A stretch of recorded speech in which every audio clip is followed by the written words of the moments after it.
Hello everybody, my name is Pyrac, and in today's video I wanted to go take on one of the monsters that I think got the single biggest glow up from specifically World to Rise.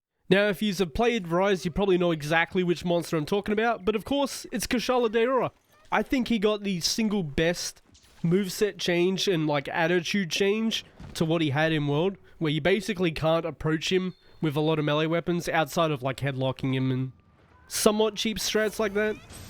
But yeah, I think they really did his fight justice. As soon as I got to him, and I believe it was like high rank base rise? I'm pretty sure he was in base rise, right? I think he was.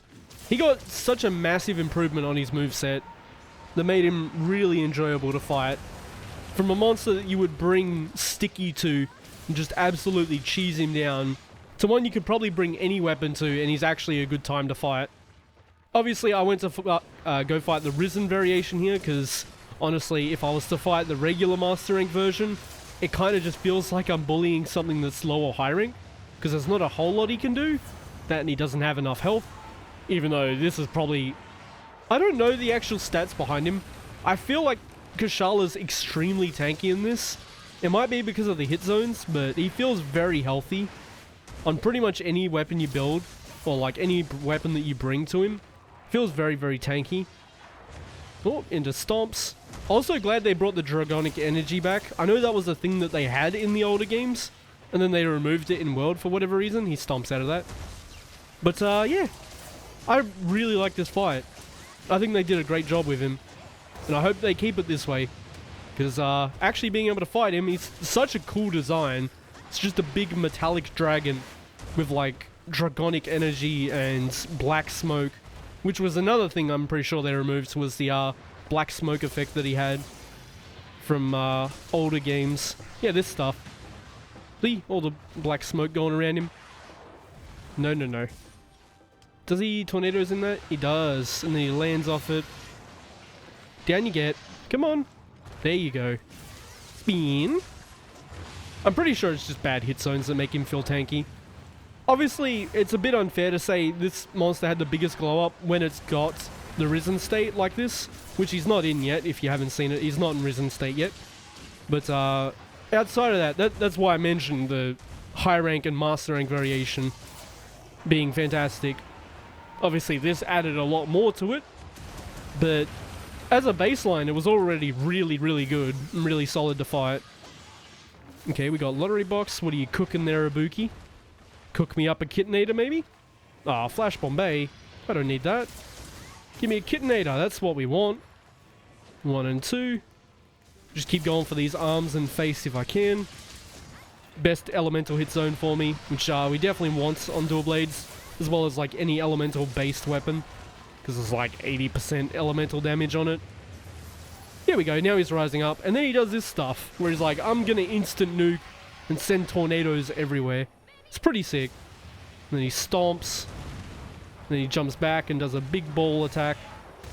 That one back there. So cool. Spin. Oh my god, we almost missed. Trample? Yeah. Keep running. That trample has a really delayed hitbox on it. Or like really elongated hitbox on it. He does this into the ball. Yeah. Then we can smack him. It's actually got a very lenient hitbox on that one too. You can actually run into it so early. But we definitely take those. Oh, got him. Didn't go past. Love to see that. Get some more. Also running double cat, I just find it more relaxing. So I like to run double cat. Especially on this weapon. Like the dogs don't give me all that much with dual blades.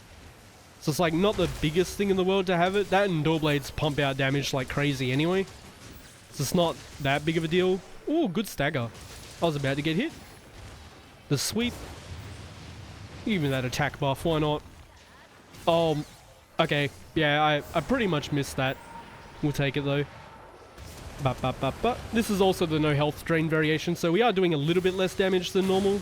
But obviously you can't really break parts on elders all that often. So like a standard Blood Awakening set with full health drain won't really do that much more. So much safer to just use this. Slap. Doesn't follow it up because he's out of in range. Ooh, good stagger. That swipe probably would have hit me.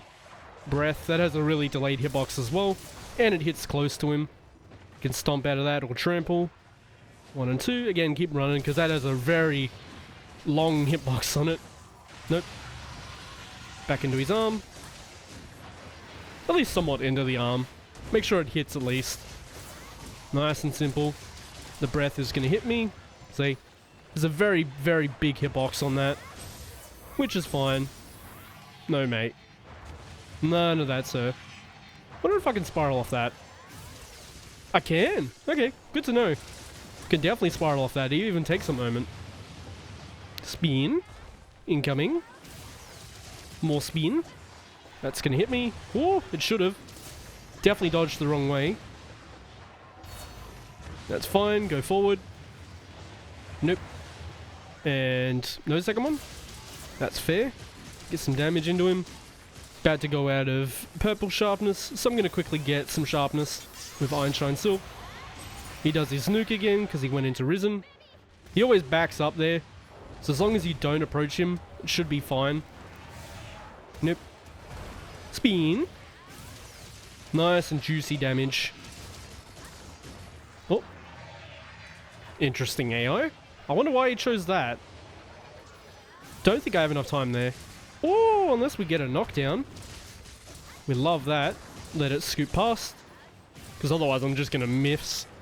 We don't want that. Wait for the wire bug. We could make it Thunderblight, honestly. I might do that, actually. There we go. Go grab him. So we can get a free stun by hitting the face. Nice and easy like. For those that didn't know, you can change the element of these Starburst medals. I made it Thunder because it gives Thunderblight now. So I essentially get a stun if I smack his face enough. You can do it with any weapon as well, as long as you have like the element that you want to swap it to. For example, if you want Water Blight for extra hit zone damage, you would use a water weapon. Or Fire Blight for extra tiny ticks of damage. I honestly don't think it's worth it. Or the most prevalent one, obviously, Thunderblight. Very, very solid. You can use it on like Valstrax and other things that you want to easy stun on.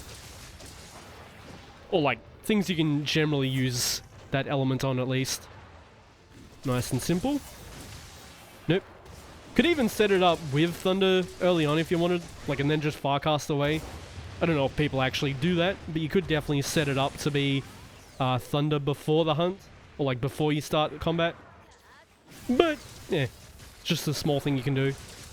Obviously this chained into my next knockdown, which is very nice. So stun into stun basically. Did the long trample. Just wait it out and then smack him. I was on the right side luckily, so we got away with it without having to dodge. Nope. At his face. Tornado into dive. Oh my god, he delayed that so long. It's okay, gotta go fight win. Go to the side with that counter, because it actually, he'll drag you along long enough to actually hit you. That's how long the hitbox goes for. So you want to go to the side if you're using dual blades there. Just gonna counter it this time. Back it up a tiny bit and spiral. Unfortunate. I should have just aimed it properly, but I thought he would be closer to the front there. Demon Dance. Even though it's less damage. Made me keep positioning, which is good. Can Demon Flurry into another one. Nice and quick like. He acts out of this because it's not a stun. So it's like not like a prolonged knockdown where they try and act out of it again. Nope. Go into this. Wind Pressure shouldn't have counted as one hit. So I'm not having to reset. Not yet at least. Nope. He can stomp out of that. Usually go backwards with that, but obviously the wall was just there. So I couldn't really go towards the back end. He might be health locked here. He backs up, so we back up with him, just to get enough distance. As I said, there's a wall right there, so it's quite unfortunate, honestly. Nice and easy. And the tornado despawned. That would have actually been a threat. He might have actually been health locked there. But yeah, I think this monster is fantastic. It got such a massive glow up from the previous game. And I hope they keep with this one, because he's a lot more fun to fight. Well, everybody, that was the monster that I believe got the biggest glow up from game to game, with Sunbreak's Kushala Daora, or Risen Kushala Daora in this game specifically. As always though, thank you so much for watching, and I hope to see you on the next one.